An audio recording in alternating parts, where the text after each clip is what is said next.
Hello students, welcome to Solve Math YouTube channel. இப்போ 10th Mathematicsல first chapter Relations and Functions அதில் உள்ள 1 mark multiple choice question பார்க்க போகிறோம். Exercise 1.6 அதில் first question பாருங்க. Total 15 questions இருக்கு. அதில் first question பார்க்கலாம். If n of a cross b equal to 6 and a equal to 1, 3 then n of b is என்னன்னு கேட்டிருக்காங்க. அப்போ n of a cross b என்ன அந்த Cartesian product of a and b ரெண்டுத்துக்கு Cartesian product number of elements வந்து 6 இருக்குன்னு கொடுத்துருக்காங்க. a ஓட வேல்யூ வந்து 1, 3ன்னு கொடுத்துருக்காங்க செட்டு. அப்போ n of a என்ன ஒரு எத்தனை எலமெண்ட்ஸ் இருக்குது? 2 எலமெண்ட்ஸ் இருக்கும் இதில். n of a என்ன வரும்? 2 elements. n of a cross b 6 இருக்குது. இப்போ n of b கேட்குறாங்க, இந்த 6லேருந்து 2 டிவைட் பண்ணணும். n of a என்ன 2 எலமெண்ட்ஸு. இப்போ 6ல் 2 டிவைட் பண்ணால் 3. அப்போ ஆன்சர் 3 தான் வரும். ஏன்னா ஃபார்முலா வந்து n of b equal to n of a cross b by n of a 6/2 answer 3. C option correct. Second one பாருங்க, a equal to set of a, b, p, b equal to set of 2, 3, c equal to set of p, q, r, s. Then n of a union c cross b is அப்படின்னு கேட்டிருக்காங்க question. இப்போ first நம்ம என்ன பண்ணணும், a union c கண்டுபிடிக்கணும். ஏவும் C என்ன பண்ணணும், யூனியன் எடுக்கணும். இப்போ ஏங்கிற செட்டில் என்ன இருக்குது பாருங்கள், ஏபி பின்னு இருக்குது, சியில் பி கியூ ஆர் எஸ்ன்னு இருக்குது. அப்போ எவ்வளோ எலமெண்ட்ஸ் இருக்குது அதை ஃபஸ்ட்டு கண்டுபிடிக்கணும். நம்ம இப்போ இது ரெண்டுக்கும் யூனியன் எடுக்கும்போது பி 2 டைம்ஸ் இருக்குங்களா, இங்கேயும் பி இருக்குது இங்கேயும் பி இருக்குது. அப்போ ஒரு தடவை தான் கண்டிப்பாக எழுதுவோம். அப்போ ஏ வந்து 1, 2, 3 இந்த 3 எலமெண்ட்டுமே எழுதிடுவோம். 3 எலமெண்ட்ஸுமே எழுதிடுவோம். 3 வந்துடும். இந்த பி ஆல்ரெடி எழுதியாச்சு, அதனால் எழுதக்கூடாது மறுபடியும். அப்போ 4, 5, 6 அப்போ 6 வந்துடுங்களா. 6 எலமெண்ட்ஸ் இருக்கும். அப்போ ஏ யூனியன் சியில் 6 எலமெண்ட்ஸ் இருக்கும். பியில் எத்தனை எலமெண்ட்ஸ் இருக்குது? 2 எலமெண்ட்ஸ் இருக்குது. ஏன்னா இங்கே 2, 3 அப்போ 1, 2 2 எலமெண்ட்ஸ் இருக்குது. இங்கே 6 இருக்குது, இங்கே 2 இருக்குது. அப்போ 6 2s are 12 எலமெண்ட்ஸ் கிடைக்கும். அப்போ n of A union C cross பிக்கு எவ்வளோ எலமெண்ட்ஸ் இருக்கும்? 12 எலமெண்ட்ஸ். இப்போ 12 தான் கரெக்டான answer. Option C correct. Okay, அடுத்து next question number 3rd one.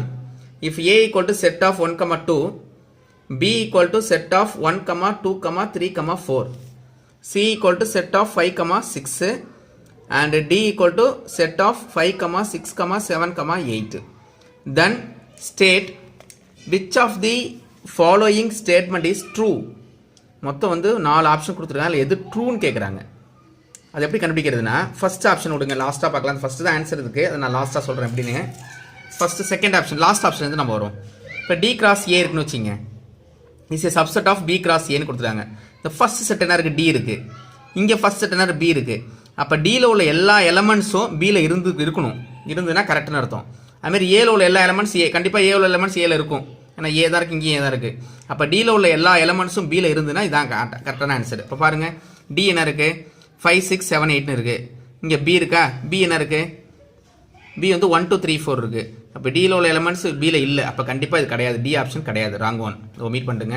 அப்புறம் சி பாருங்கள், A cross B contain A cross D.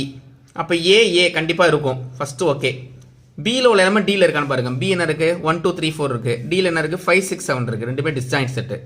அப்போ கண்டிப்பாக இல்லை. அப்போ அதையும் ஒமிட் பண்ணிவிடுங்க. பி பாருங்கள், B cross D is subset of A cross C அப்படின்னு கொடுத்துருக்காங்க. இந்த பியில் உள்ள எலமெண்ட்ஸ் ஏல இருக்கான்னு பாருங்கள். பி என்ன இருக்குது? 1, 2, 3, 4 இருக்குது. ஏ என்ன இருக்குது? 1, 2 தான் இருக்குது. 3யும் 4ம் ஏல இல்லை. ஏன்னா ஏ வந்து சூப்பர் செட்டு, ஏ சூப்பர் செட்டில் தான் இருக்குது. ஆமாம், அப்போ 3யும் 4ம் இதில் இல்லை, ஏல இல்லை. அப்போ அதை ஒமிட் பண்ணிடலாம், விட்டுருங்க. இப்போ இதில் பாருங்கள், இது கரெக்டாக இருக்கும் பாருங்கள். A cross C is a subset of B cross டியா. இங்கே ஏ இருக்குது ஃபர்ஸ்ட் செட்டு, இங்கே பி இருக்குது. ஏல உள்ள எல்லா எலமெண்ட்ஸும் பியில் இருக்கும். ஏல என்ன இருக்குது? எலமெண்ட்ஸு 1, 2 இருக்குது. பியில் பாருங்கள் 1, 2, 3, 4 இருக்குது. இந்த 1, 2 கண்டிப்பாக 1, 2 இருக்குது. அப்போ ஓகே. அடுத்து சியில் உள்ள எலமெண்ட்ஸ் டியில் இருக்கான்னு பாருங்கள். சியில் என்ன இருக்குது? 5, 6 இருக்குது.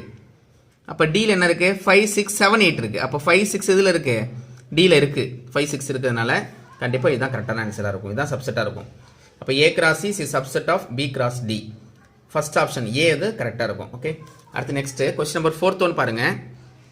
கொஸ்டின் நம்பர் 4th ஒன்ல, if there are 1024 relations from a set A equal to 1, 2, 3, 4, 5 to a set B, then the number of elements in B is. இப்போ 4 ஆப்ஷன்ஸ் கொடுத்துருக்காங்க. என்னென்ன கொடுத்துருக்காங்கன்னா 3, 2, 4, 8 அப்படின்னு கொடுத்துருக்காங்க. 4th question, A equal to set of 1, 2, 3, 4, 5 n of A. n of a என்ன எத்தனை elements இருக்குது பாருங்கள் 5 எலமெண்ட்ஸ் இருக்குது. இப்போ n of a equal to 5 வந்துடும். Number of relations from a to b, number of relation from a to b அதான் கொஸ்டினில் கொடுத்துருக்காங்க.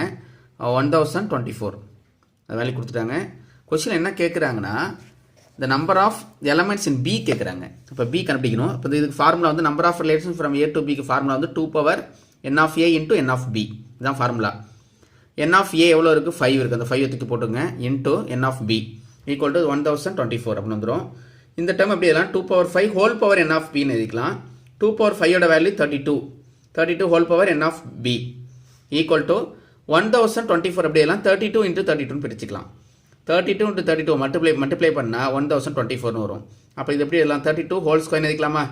ஏன்னா இந்த பேஸ் இங்கே என்ன இருக்கோ அதே கொண்டு வரணும், அதனால தான் அப்போ தான் பவர் ஈக்குவல் பண்ண முடியும். அப்போ பவர் பேஸ் ஈக்குவலாக இருக்குங்களா, 32 whole power n of b, இங்கே 32 ஸ்கொயர்னு இருக்குது. பேஸ் ஈக்குவலாக இருந்தால் பவர் என்ன பண்ணிக்கலாம், ஈக்குவல் பண்ணிக்கலாம். ஆக்சுவலாக இது என்ன ஃபார்முலாவில் இருக்குது, இந்த ஃபார்முலாவில் இருக்குது. X power M equal to X power என்னன்னா இம்ப்ளைஸ் எம் ஈக்குவல் டு என். இது புரியுதுங்களா? சின்ன கிளாஸ் படிச்சிருப்பீங்க, 8th படிச்சிருப்பீங்க. பேஸ் ஈக்குவலாக இருந்தால் பவர் என்ன பண்ணிக்கலாம், ஈக்குவல் பண்ணிக்கலாம். நீங்கள் ஈக்குவல் இருக்கலாம், ஈக்குவல் பண்ணிக்கலாம். அப்போ பவர் என்ன இருக்குது, n of b இருக்குது, இங்கே பவர் என்ன இருக்குது 2 இருக்குது. அப்போ n of b equal to 2. அப்போ ஃபோர்த்துக்கு ஆப்ஷன் என்ன ஆப்ஷன்னா B, second option is correct. அதுதான் இங்கே போட்டிருப்போம். இங்கே பாருங்கள், இதுக்கு செகண்ட் ஆப்ஷன் தான் கரெக்டான ஆப்ஷன். ஓகே, அடுத்து next the range of the relation, the range of the relation capital R equal to the set of x comma x square such that x is a prime number less than 13 கொடுத்துருக்காங்க. is என்ன answer கேட்குறாங்க. இது எப்படி கண்டுபிடிக்கிறதுனா, இப்போ R capital R equal to என்ன கொடுத்துருக்காங்க, x comma x square. இப்போ x எப்படி இருக்கும், less than 13 பிரைம் நம்பர் கொடுத்துருக்காங்க. பிரைம் நம்பர்னா என்ன, any number divisible by 1 and itself it is called a prime number அப்படின்னு சொல்லுவோம். அப்படின்னா என்னன்னா, ஒரு நம்பர் இருக்குன்னா அந்த நம்பரால் மட்டும் தான் டிவைட் ஆகும், அப்படி இல்லைன்னா ஒன்றால் டிவைட் ஆகும், வேறு எந்த நம்பராலையும் டிவைட் ஆகுது, அதுதான் பிரைம் நம்பர் சொல்லுவோம். அப்போ 1 இஸ் நெய்தர் பிரைம் நார் காம்போசிட். 1 வந்து எதுவுமே கிடையாது, அது பிரைம் நம்பர் கிடையாது, காம்போசிட் நம்பர் கிடையாது. இப்போ 2 வந்து ஈவன் பிரைம் நம்பர் 2. அப்போ பிரைம் நம்பர் லெஸ் than 13 என்னென்ன நம்பர் வர சான்சஸ் இருக்குது, 2 வர சான்சஸ் இருக்குது. அப்போ 2x 2 போடுங்க, 2 ஸ்கொயர் பண்ணா வரும் 4. அங்கே ரேஞ்ச் என்ன கேட்டுறாங்க, கொஸ்டினில் ரேஞ்சு கேட்டதுலாம் செகண்ட் வேல்யூ தான் ரேஞ்சு, தான் ரேஞ்சு. எக்ஸ் ஸ்கொயர் தான் ரேஞ்சுன்னு சொல்லுவோம். இது டொமைனு, இது ரேஞ்சு. அப்போ எக்ஸ் போல் 2 போடுறோம் பிரைம் நம்பர், 2 ஸ்கொயர் பண்ணால் 4 ஆன்சர் எங்கே இருக்குன்னு பாருங்கள். கொஸ்டினில் ஒரு ஆப்ஷன் தான் இருக்குது பாருங்கள். ஃபஸ்ட்டு சி ஆப்ஷன் பார்த்தோன்னே ஆன்சர் டக்குன்னு டிக் பண்ணிடலாம். அடுத்து பாருங்கள், 2 வந்து பிரைம் நம்பரா, 2 ஸ்கொயர் பண்ணால் 4 கரெக்டாக வந்துட்டு ஃபஸ்ட்டு. அப்புறம் 3யும் பிரைம் நம்பர் தான், 3 ஸ்கொயர் பண்ணால் 9 வந்துட்டு பாருங்கள்.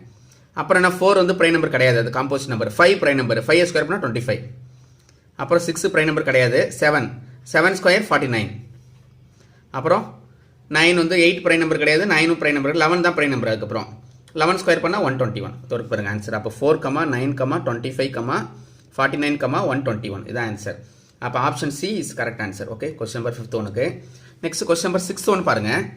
If the ordered pairs a plus 2, b 4 and 5, 2a plus b or equal. அப்போ இது ரெண்டுமே ஈக்குவல்னு சொல்லிட்டாங்க. அப்போ ஏவோட வேல்யூ என்ன, பியோட வேல்யூ என்ன கேட்டிருக்காங்க. அப்போ இது ஃபஸ்ட்டு வேல்யூ என்ன இருக்குது, a plus 2ன்னு இருக்குது. இங்கே ஃபஸ்ட் வேல்யூ 5 இருக்குது. அப்போ a plus 2 ஈக்குவல் டு 5. இந்த ப்ளஸ் 2 அங்கே போகும்போது என்ன ஆகிடும், -2 ஆகிடும். 5 - 2 ஆன்சர் 3. அப்போ ஏவோட வேல்யூ என்ன ஆன்சர் 3 எங்கே இருக்குது பாருங்கள், ஏ ஃபஸ்ட் வேல்யூ 3. ஒரு ஆப்ஷன் தான் இருக்குது, டக்குன்னு அதை டிக் பண்ணிட்டு போயிட்டே இருக்கலாம். டி ஆப்ஷன் தான் கரெக்டான ஆன்சர். இப்போ பி எப்படி அப்படின்னு மட்டும் பாருங்கள். இங்கே 4 இருக்குது, அங்கே 2a plus bன்னு இருக்குது. அப்போ 2a plus b equal to 4. நம்ம ஏ ஆல்ரெடி என்ன கண்டுபிடிச்சோம், 3 கண்டுபிடிச்சிருக்கோம். 3 2 சார் 6. இந்த ப்ளஸ் 6 அங்கே போகும்போது என்ன ஆகிடும், -6 ஆகிடும். ஆல்ரெடி அங்கே ஒரு 4 இருக்குது, 4 - 6 -2. அப்போ பியோட வேல்யூ -2. அந்த 3, -2 தான் கரெக்டான ஆன்சர். அப்போ ஆப்ஷன் டி கரெக்டான ஆன்சர். ஃபஸ்ட்டு பார்த்தோன்னே ஈஸியாக சொல்லிடுறோம். அதை பார்த்துங்க, ஏ கண்டுபிடிச்சாலே ஆன்சர் வந்துடுது, ஒரு ஆப்ஷன் தான் இருக்கனால பிரச்சனை இல்லை. அடுத்து பாருங்கள், கொஸ்டின் நம்பர் 7th ஒன்று. let n of a equal to m and n of b equal to n, then the total number of non-empty relations that can be defined from a to b, ஆக்சுவலாக இது ஒரு result. இதுக்கு என்ன ஃபார்முலானா 2 power, நம்ம பார்த்தோம் ஒரு some பார்த்தோம், question number 4th one பார்த்தோம். இந்த ஃபார்முலா பேஸ் பண்ணி தான் ஆன்சர் போட்டோம். 2 power n of a into n of b ன்னு பார்த்தோம். இப்போ n of a யோட value m, n of b யோட வேல்யூ n. அப்போ என்ன ஆன்சர் வரும்னா டி தான் கரெக்டான option, 2 power m n. D option is correct option. Question number 7th one, ஆக்சுவலாக இது ரிசல்ட்டு ஃபார்முலா. அடுத்து கொஸ்டின் நம்பர் 8th ஒன் பாருங்கள். If set of a, 8, 6, b represents and identity function. Question என்ன கொடுத்துருக்காங்க, identity function கொடுத்துருக்காங்க. இப்போ identity function என்ன, ரெண்டு வேல்யூ, அதாவது டொமைனும் அதோட இமேஜும் எப்படி இருக்கும், ஒரு எலமெண்டோட டொமைனில் உள்ள ஒரு எலமெண்டோட இமேஜ் எப்படி இருக்கும், ஈக்குவலாக இருக்கும். ஈக்குவலாக இருந்தால் ஐடென்டி அப்படின்னு சொல்லுவோம். அப்போ ஆக்சுவலாக ஐடென்டின்னு சொல்லியாச்சு. அப்போ A,8னா ஏவோட வேல்யூ என்னவாக இருக்கும், 8ஆக இருக்கும். 6,Bனா பியோட வேல்யூ என்னவாக இருக்கும், 6ஆக இருக்கும். ஐடென்டினா தான் இது, இந்த எலமெண்ட் இருக்குது, அதோட இமேஜ் என்னதான் அதே தான் இருக்கும். இப்போ இந்த எலமெண்டோட இமேஜ் என்ன இருக்கும், அதே தான் இருக்கும். அப்போ ஏவோட வேல்யூ 8, பியோட வேல்யூ 6. அப்போ 8,6 அதான் ஆன்சர். ஆப்ஷன் ஏ தான் கரெக்டு, ஐடென்டி கொடுத்ததுனால. ஓகே, அடுத்தது கொஸ்டின் நம்பர் 9 பாருங்கள். கொஸ்டின் நம்பர் 9 பார்த்தோன்னே சொல்லிடலாம் ஈஸியாக. Let A equal to the set of 1, 2, 3, 4 இருக்குங்க. And B equal to 4, 8, 9, 10. A function f mapping from a to b given by fங்கிற ஃபங்க்ஷனை define பண்ணியிருக்காங்க. அப்போ அந்த ஒன்னோட இமேஜ் என்ன கொடுத்துருக்காங்க, 4னு கொடுத்துருக்காங்க பாருங்க. ஒன்னோட இமேஜ் 4, இந்த 2க்கு இமேஜ் வந்து 8, 3க்கு இமேஜ் வந்து 9, 4க்கு இமேஜ் வந்து 10. அப்போ இதில் உள்ள எலமெண்ட்ஸ் எல்லாத்துக்குமே இமேஜ் இருக்குது.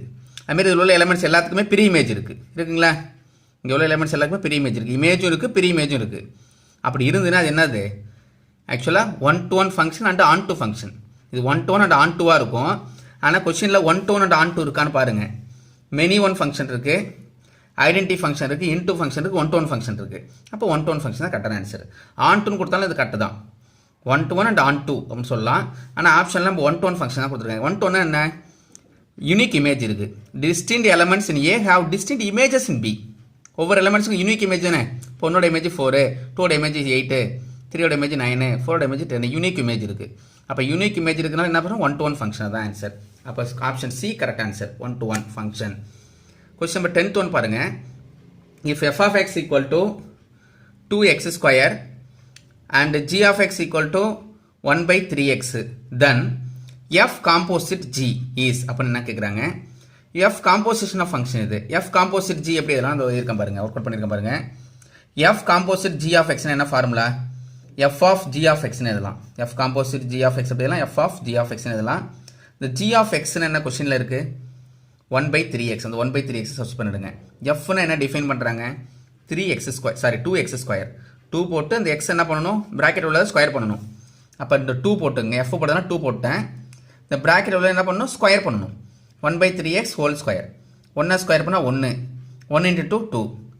இந்த 3 ஸ்கொயர் பண்ணால் 9, x ஸ்கொயர் பண்ணால் x ஸ்கொயர். அப்போ 9x ஸ்கொயர். அப்போ 2/9x ஸ்கொயர் அதான் ஆன்சர். 2/9x ஸ்கொயர் எங்கே இருக்குன்னு பாருங்கள் கொஸ்டினில். ஆப்ஷன் சி தான் கரெக்டான answer. Option C, 10th answer C. Next 11th பாருங்கள். If f mapping from a to b is a bijective function and if n of b equal to 7, then n of a is equal to என்னன்னு கேட்குறாங்க. பைஜெக்டிவ்னு கொடுத்துட்டாங்க. பைஜெக்டிவ்னு என்ன, bijective ஃபங்க்ஷன்னா 1-to-1 and onto, அதான் bijective function சொல்லுவோம். பைஜெக்டிவ்னு என்னது, 1-to-1 and onto. அப்போ 1-to-1 அண்ட் ஆன்-டுனா a mapping, f mapping from a to b ன்னு சொல்லிட்டோம். இது 1-to-1னா இதில் உள்ள எல்லா எலமெண்ட்ஸுக்கும் என்ன இருக்கும், இமேஜ் இருக்கும், அதான் 1-to-1. இப்போ ஆன்-டுனா என்ன, இதில் உள்ள எலமெண்ட்ஸ் எல்லாத்துக்குமே என்ன இருக்கும், ப்ரீ இமேஜ் இருக்கும். அப்போ n of a n of b எப்படி இருக்கணும், ஈக்குவலாக இருக்கணும். 1-to-1 அண்ட் ஆன்-டுனா n of a n of b எப்படி இருக்கும், ஈக்குவலாக இருக்கும், அதான் பைஜெக்டிவ். அப்போ n of b equal to 7. அப்போ பியில் கோடொமைனில் 7 இருக்குது. அப்போ எலமெண்ட்ஸ் இருக்குன்னா கண்டிப்பாக டொமைனில் என்ன எலமெண்ட்ஸும் அதே 7 எலமெண்ட்ஸ் தான் இருக்கணும். அப்போ ஆன்சர் என்ன வரும், அதே 7 சேம். கொஸ்டின் பேப்பர் என்ன ஆன்சர் இருக்கோ அதே ஆன்சர். அப்படி கொஸ்டின் என்ன கேட்டுருக்காங்களோ அதே அப்படியே ஆன்சர் எழுத வேண்டியதான். n of b 7னா n of a என்ன இருக்கும், 7 இருக்கும். எப்போ பைஜெக்டிவாக இருந்தால். Okay, question number 11th one 7 answer. Question number 12th one பாருங்கள். 12th ஒன் கொஸ்டின் என்ன கொடுத்துருக்காங்கன்னா, let f and g be two functions given by f equal to set of 0,1, 2,0, 3,-4, 4,2, 5,7. அப்படின்னா என்னென்னா, 0ஓட இமேஜ் 1, 2ஓட இமேஜ் 0, 3ஓட இமேஜ் -4, 4ஓட இமேஜ் 2, 5ஓட இமேஜ் 7 அப்படின்னு கொடுத்துருக்காங்க. ஆக்சுவலாக f of 0 equal to 1ன்னு அர்த்தம். f தானே function. f of 0 equal to 1, f of 2 equal to 0, f of 3 equal to -4 அப்படி கொடுத்துருக்காங்க. g பாருங்கள், அடுத்து டிஃபைன் பண்ணியிருக்காங்க பாருங்கள். g equal to the set of 0,2 அப்படின்னு என்ன அர்த்தம், g of 0 equal to 2. அப்போ ஜீரோட இமேஜ் என்னது 2. g of 1 equal to 0, g of 2 equal to 4, g of -4 equal to 2, g of 7 equal to 0 அப்படின்னு கொடுத்துருக்காங்க. அப்புறமா then the range of f composite g. இந்த F composite ஜிக்கு ரேஞ்ச் கேட்குறாங்க. F composite ஜிக்கு என்ன கேட்குறாங்க? ரேஞ்ச் கேட்குறாங்க. இது எப்படி ஒர்க் அவுட் பண்ணலாம் பார்க்கலாம். ஒரு நோட்டில் நான் ஒர்க் அவுட் பண்ணியிருக்கேன், அதை வச்சு பார்த்துடலாம். ஒரு நிமிஷம் கவனிங்க. இப்போ இங்கே பாருங்கள், கொஸ்டின் நம்பர் என்ன பார்த்தோம்? 12th ஒன் பாருங்கள். 12th ஒன் என்னென்னா எஃப்ங்கிற ஃபங்க்ஷன் எழுதிட்டேன், ஜிங்கிற ஃபங்க்ஷன் எழுதிட்டேன். இப்போ f composite g of x equal to f of g of எக்ஸ்னு எழுதலாம். இப்போ ரேஞ்ச் கண்டுபிடிக்கணும். இப்போ f composite g of x, f of g of எக்ஸ்னு எழுதிட்டேன். இந்த ஜி ஆஃப் எக்ஸ் இருக்குங்கள, ஜி ஆஃப் எக்ஸ் நான் வேல்யூ அப்ளை பண்ண போகிறேன். இப்போ ஜி ஆஃப் எக்ஸுக்குள்ள ஜி போட்டுங்க, எக்ஸுக்கு பதிலாக வேல்யூ அப்ளை பண்ண போகிறேன். ஜியில் எக்ஸுக்கு என்ன வேல்யூ இருக்குது பாருங்கள். எக்ஸ்னா ஃபஸ்ட் டேர்மு 0 இருக்குது, 1 இருக்குது, 2 இருக்குது, -4 இருக்குது, 7 இருக்குது. இதுக்கெல்லாம் எலமெண்ட்ஸ்லாம் கண்டுபிடிக்கணும். நம்ம ஃபஸ்ட்டு நான் 0 சூஸ் பண்ணுறேன். ஜி ஆஃப் 0 போடுங்க. ஜி ஆஃப் 0ஓட வேல்யூ என்ன? 2.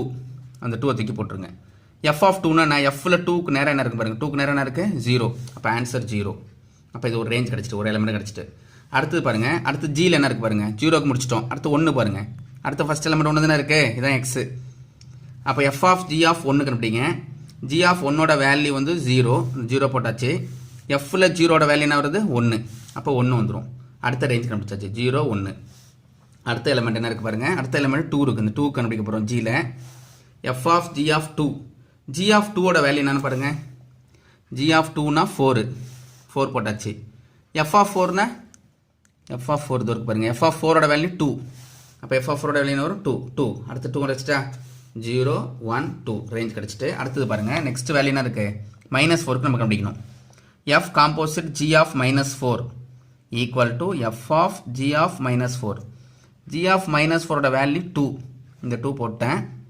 எஃப் ஆஃப் 2 பாருங்கள். எஃப்ல 2ஓட வேல்யூ என்ன இருக்குது? 0 வந்துட்டு பாருங்கள். 0 ஆல்ரெடி 0 ப்ரெசென்ட் ஆகிருக்கு. இது ஒர்க்கு பாருங்கள். 0 1 2 0 ரிப்பீட் ஆகுது. ரிப்பீட்னா 1 டைம்ஸ் தான் எழுதுவோம், அதை விட்டுருங்க. அடுத்து பாருங்கள், அடுத்து நெக்ஸ்ட் என்ன இருக்குது? லாஸ்ட் ஒன் 7 இருக்குது. F composite g of 7. இது எப்படி இதெல்லாம் எஃப் ஆஃப் ஜி ஆஃப் 7 இதெல்லாம். ஜி ஆஃப் 7ஓட வேல்யூ 0. எஃப் ஆஃப் 0ஓட வேல்யூ, எஃப்ல 0ஓட வேல்யூ என்ன பாருங்கள். 0க்கு நேரம் என்ன இருக்குது? 1 இருக்குது. அப்போ எஃப் ஆஃப் 0ஓட வேல்யூ வந்து 1. அப்போ 0 1 ரிப்பீட் ஆகுது. 0 1. இப்போ 5 வேல்யூஸுமே நம்ம கண்டுபிடிச்சிட்டோம். அப்போ ரிப்பீட்டட் வேல்யூ ஒரு தடவை தான் எழுதணும். அப்போ ஆன்சர் ரேஞ்ச் என்ன வரும்? 0 1 2. அப்போ range of f composite g equal to 0, 1, 2. அப்போ தான் ஆன்சர் 0, 1, 2. அதான் கரெக்டான ஆன்சரு. அடுத்து டெக்ஸ்ட் புக் வாங்க. டெக்ஸ்ட் புக்கில் கொஸ்டின் நம்பர் அடுத்து 12th ஒன்று ஆன்சர் சொல்லிட்டோம். 0 1 2 அது மட்டும் ஞாபகம் வச்சிங்க, அவ்வளோதான். அடுத்து பாருங்கள், நெக்ஸ்ட்டு கொஸ்டின் நம்பர் 13th ஒன்று. Let f of x equal to square root of 1 + x². Then அப்போ இது ஒரு ஆக்சுவலாக இது ஒரு ரிசல்ட் தான். சப்ஸ்டிட் பண்ணால் ஆன்சர் கரெக்டாக வந்துடும். இப்போ இதுக்கு என்ன ஆன்சர்னா ஆப்ஷன் சி தான் கரெக்டான answer. F of xy is less than or equal to f of x f of y. இதான் ஆன்சர். இது எப்படின்னா ஒன்றும் இல்லை, எக்ஸுக்கு பதிலாக 1 அப்ளை பண்ணி பாருங்களேன். நான் எக்ஸுக்கு பதிலாக 1 போடுறேன். 1 போட்டால் என்ன ஆன்சர் வரும்? 1² 1, 1 + 1 √2. அப்போ ரூட்டுன்னு வரும். எஃப் ஆஃப் 1ஓட வேல்யூனா √2. அப்போ இந்த எஃப் ஆஃப் 1 போட்டினா √2 வரும். இங்கே ஒரு எஃப் ஆஃப் 1 போட்டிங்கன்னா √2 வரும். ஒய் தான் வேரியபிள் தான் சேஞ்ச் ஆகுது, வரும் இல்லை. √2 × √2 2ன்னு வந்துடும். 2 வந்துடுங்களா? ஓகே. இப்போ எக்ஸ் ஒய்னா என்ன? எக்ஸுக்குள்ள என்ன பண்ணுவோம்? எக்ஸ் ஒய் ரீப்ளேஸ் பண்ணுவீங்க. X y whole square x² y² வந்துடும். அப்போ எக்ஸுக்குள்ள 1 போட்டிங்கன்னா ஒய்க்குள்ள 1 போட்டாலும் அதே 1 தான் வரப்போகுது. ஏன்னா 1² பண்ணாலும் 1 தான் வரும், திருப்பி 1² பண்ணாலும் 1 தான் வரும், திருப்பி மல்டிப்ளை பண்ணாலும் 1 தான் வரும். 1 + 1 √2. அப்போ ரூட்டுன்னு வரும். இந்த இடத்துல என்ன வந்துடும்? √2 is less than or equal to 2. ஏன்னா இதுக்கு ஒரு ரூட்டு கிடச்சி, இதுக்கு ஒரு ரூட்டு கிடச்சி, மல்டிப்ளை பண்ணும்போது 2 வந்துடுது. அப்போ √2 is less than or equal to 2. இது கரெக்டு தானே? √2னா 1.414 இஸ் லெஸ் தென் 2. இந்த 2ஓட கம்மியாக தான் இருக்கும். அப்போ கண்டிஷன் சி தான் கரெக்டான ஆப்ஷனாக இருக்க முடியும். ரெண்டு ஈக்குவலாக இருக்க சான்சஸ் கிடையாது. எக்ஸுக்கும் ஒய்க்கும் ஒரு டிஃப்ரெண்ட் வேல்யூ சப்ஸ்டிட் பண்ணுறேன். நான் சேம் வேல்யூவே அப்ளை பண்ணிட்டேன். அப்போ கண்டிப்பாக ஈக்குவலாக இருக்காது. இது பெருசாக இருக்காது, கிரேட்டர் தானாக இருக்காது. கண்டிப்பாக எஃப் ஆஃப் எக்ஸ் ஒய் வந்து கிரேட்டர் தானாக இருக்காது. ஓகே, அப்போ இதுதான் கிரேட்டர் தானாக இருக்கும். அப்போ சி ஆப்ஷன் தான் கரெக்டான ஆப்ஷன். ஆக்சுவலாக இது ரிசல்ட்டாக ஞாபகம் வச்சிங்க, கொஞ்சம் ஈஸியாக இருக்கும். Okay, f of x y is less than or equal to f of x into f of y. Question number 13க்கு சி ஆப்ஷன் கரெக்டு. அப்புறம் கொஸ்டின் நம்பர் 14th ஒன்று பாருங்கள். If g equal to set of 1, 1, 2, 3, 3, 5, 4, 7 is a function. இது ஒரு function அப்படின்னு கொடுத்துட்டாங்க. given by g of x equal to alpha x plus beta அப்படின்னு கொடுத்துட்டாங்க. alpha x plus beta, then the value of alpha and beta are. அப்போ ஆல்ஃபாவோட value என்ன இருக்கும், பீட்டாவோட value என்ன இருக்கும் கேட்டிருக்காங்க. இந்த சம்மை நம்ம ஒர்க் அவுட் பண்ணி தான் போட்டாகணும். இப்போ நோட்டில் ஒர்க் அவுட் பண்ணியிருக்கேன். இங்கே பாருங்கள், கொஸ்டின் நம்பர் 14th ஒன்று. இது கொஸ்டினில் கொடுத்துட்டாங்க. அப்போ g of 1ஓட வேல்யூ 1 அப்படின்னு கொடுத்துருக்காங்க. g ஆஃப் 2 ஓட வேல்யூ 3. இது ரெண்டு மட்டும் எடுத்துட்டு நம்ம சம் கண்டுபிடிச்சலாம் ஈஸியா. இப்போ g ஆஃப் x क्वेश्चनல என்ன கொடுத்திருக்காங்க? Alpha x + beta. இப்போ அந்த ஃபர்ஸ்ட் பாயிண்ட் எடுத்துங்க. 1,1 1,1 எதை மீன் பண்ணுது? g என்கிற ஃபங்க்ஷன் எடுத்துக்கிட்டோம். அப்போ g ஆஃப் 1 ஓட இமேஜ் 1. அப்போ g ஆஃப் 1 = 1. g ஆஃப் 1 = என்ன வந்துரும்? 1. இந்த x க்கு பதிலா 1 அப்ளை பண்ணுங்க இதுல क्वेश्चनல. அப்போ ஆல்பா × 1 ஆல்பா தான் வரும். இதோ போட்ட பாருங்க ஆல்பா + பீட்டா இந்த = 1 போட்டேன். ஒரு ஈக்குவேஷன் நம்பர் 1 கிடைச்சிடுது. அடுத்து செகண்ட் பாயிண்ட் எடுத்து எந்த பாயிண்ட் வேணா எடுத்துக்கலாம். சின்ன நம்பராக இருக்கனால ஃபர்ஸ்ட் 2 எடுத்துக்கிட்டேன். கொஞ்சம் ஈஸியாக இருக்கும் போடுறதுக்காக. 2,3 எடுத்துக்கங்க. g of 2 = 3. g of 2 = 3. ஏன்னா ஃபங்க்ஷன் சொன்னதுனால கண்டிப்பாக இமேஜாக தான் இருக்கும். ஃபங்க்ஷன் கொடுத்துட்டாங்க கொஸ்டின் அதனால. g of 2 = 3. இப்போ 2 அப்ளை பண்ணுங்க எக்ஸுக்கு பதிலாக இதில். 2 × ஆல்ஃபா 2 ஆல்ஃபா. இந்த ப்ளஸ் பீட்டா இந்த ப்ளஸ் பீட்டா இருக்கும். = 3 இந்த 3. இப்போ ரெண்டு ஈக்குவேஷன் கிடச்சிட்டா? ரெண்டுமே linear equation in alpha and பீட்டாவில் இருக்குது. இது சால்வ் பண்ணணும். 2லேருந்து 1 மைனஸ் பண்ணுங்கள். 2லேருந்து 1 மைனஸ் பண்ணும்போது பீட்டா கேன்சல் ஆகிடும். 2 ஆல்ஃபா மைனஸ் ஆல்ஃபா என்ன ஆகிடும்? Alpha. Beta minus beta cancel. 3 - 1 2 அதான் போட்டிருக்கேன். 2 - 1. அப்போ ஆல்ஃபாவோட வேல்யூ 2 கிடச்சிட்டு. இந்த ஆல்ஃபா = 2 கொண்டு போய் 1ல் சப்ஸ்ட் பண்ணுங்கள். சப்ஸ்டியூட் 1. ஆல்ஃபாவோட வேல்யூ 2 சப்ஸ்டியூட் பண்ணும்போது 2 + பீட்டா = 1. இந்த 2 அங்கே போகும்போது மைனஸ் ஆகிடும். 1 - 2 வேல்யூ -1. பீட்டா = -1. அப்போ பீட்டாவோட வேல்யூ கண்டுபிடிச்சிட்டோம். அப்போ ஆல்ஃபாவோட வேல்யூ 2, பீட்டாவோட வேல்யூ -1. அப்போ ஆப்ஷன் பி தான் கரெக்டான ஆன்சராக இருக்கும் டெக்ஸ்ட் புக்கில். 14th ஆன்சர் வந்து 2, -1. அந்த டெக்ஸ்ட் புக்கில் பார்க்கலாம். இங்கே பாருங்கள். பி வந்து ஆப்ஷன் பி தான் கரெக்டான ஆப்ஷன். 2, -1. அது மட்டும் ஞாபகம் வச்சுங்க. அடுத்து பாருங்கள் 15th ஒன்று. f of x = x + 1 whole cube minus of x - 1 whole cube represents a function which is இந்த ஃபங்க்ஷன் என்னவா இருக்கும் கேட்குறாங்க. லீனியரா, கியூபிக்கா, ரெசிப்ரோக்கலா, குவாட்ராட்டிக்கான்னு கேட்டிருக்காங்க. கண்டிப்பாக ரெசிப்ரோக்கலாக இருக்க சான்சஸ் கிடையாது. இந்த ஆப்ஷன் கண்டிப்பாக இருக்காது. அது மட்டும் ஞாபகம் வச்சுங்க. கியூபிக்காக இருக்குமா? கியூபிக்காக இருக்காது. எப்படி சொல்கிறோம் கியூபிக்கா ஏன் இருக்காதுன்னா x + 1 whole cubeன்னு இருக்குது. இங்கே x - 1 whole cubeன்னு இருக்குது. மிடில் மைனஸ் இருக்குது. மிடில் ப்ளஸ் இருந்ததுன்னா அது கியூபிக்காக இருக்கும். மிடில் ப்ளஸ் இருந்தால் என்னவாக இருக்கும்? கியூபிக்காக இருக்கும். ஏன்னா a + b whole cube formula apply பண்ணுறோம். a + b whole cube formula என்ன? a cube ஃபஸ்ட் டைம் வருமா? a cube + 3a² b + 3ab² + b³ இதுதான் ஃபார்முலா. இங்கேயும் ஃபஸ்ட் டைம் என்ன? a - b whole cube என்ன வரும்? a³ - 3a² b + 3ab² - b³ அதான் formula. அப்போ இங்கே ஒரு a³ னா x³ இங்கே ஒரு டேர்ம் வரும். இங்கே ஒரு x³ டேர்ம் வரும். மைனஸ்னால என்ன ஆகிடும்? 2 டேர்ம்ஸ் ஆர் கேன்சல் ஆகிடும். அப்போ x³ டேர்மு கேன்சல் ஆகிடும். அப்போ x³ ஒமிட் ஆகிடுது. அப்போ கண்டிப்பாக கியூபிக் இருக்க சான்சஸ் கிடையாது. நான் ரெசிப்ரோக்கல் கிடையாதுன்னு சொல்லிட்டேன். கியூபிக்கும் கிடையாது. ஒன்று லீனியராக இருக்கலாம், அப்படி இல்லைனா குவாட்ராட்டிக்காக இருக்கலாம். ரெண்டில் தான் ஆப்ஷன். குவாட்ராட்டிக்காக இருக்கா சான்சஸ் பார்க்க போகிறோம். ஃபர்ஸ்ட் டைம் கேன்சல் ஆகிட்டு சொல்லிட்டேன். அடுத்த டைம் என்ன வரும்? 3a² bன்னு வருமா? 3x² ஒரு டேர்ம் வரும். இதில் செகண்ட் டைம் வந்து 3x². ஏன்னா 3a² b தான் ஃபார்முலா. அப்போ 3x² வரும். இங்கே என்ன செகண்ட் டைம் என்ன வரும்? -3a² bன்னு வரும் ஃபார்முலாவில். ஏன்னா மைனஸ் இருக்கனால வெளியில் ஒரு மைனஸ் ப்ளஸ் ஆகிடும். அப்போ +3x² இருக்கும். இங்கே என்ன இருக்கும்? இங்கேயும் ஒரு +3x² இருக்கும். ஆட் பண்ணும்போது 6x² வந்துடும். ஆட் பண்ணும்போது என்ன ஆகிடும்? 6x² வந்துடும். புரியுங்களா? அப்போ என்ன கண்டிப்பாக x² டைம் இன்வால்வ் ஆகும் இங்கே. அப்போ x² டைம் இருந்ததுன்னா அதுக்கு பேர் என்னவாக இருக்கும்? Quadratic polynomial. அப்போ குவாட்ராட்டிக்காக இருக்கும். அது எப்படி இருக்கும்? குவாட்ராட்டிக் பாலினாமியல் இருக்கும். அது குவாட்ராட்டிக். அப்போ குவாட்ராட்டிக் தான் ஆன்சர். புரியுங்களா? உடனே கியூபிக்னு சூஸ் பண்ணக்கூடாது. 3 பார்த்தோன்னா கியூபிக் போட்டக்கூடாது. மிடில் மைனஸ் இருக்குது. ப்ளஸ் இருந்தால் தான் கியூபிக்கு. மைனஸ் இருந்ததுன்னா 1 கம்மி பண்ணிக்கணும். அப்போ குவாட்ராட்டிக். அப்போ ஆப்ஷன் டி தான் கரெக்டான ஆப்ஷன். ஓகே. Exercise 1.6 completed. டோட்டலாக 15 சம்ஸ் இருக்குது. 15 சம்ஸுமே நம்ம ஒர்க் அவுட் பண்ணி பார்த்துட்டோம். டோன்ட் மெமரைஸ் பண்ணாதீங்க. புரிஞ்சுக்கிட்டு படிச்சிங்கன்னா கொஷினை வச்சு அண்டர்ஸ்டாண்ட் பண்ணிவிட்டு புரிஞ்சுட்டு படிச்சிங்கன்னா எப்படி கொஷின் கேட்டாலும் நம்ம ஆன்சர் பண்ணலாம். ஓகே. Thank you students.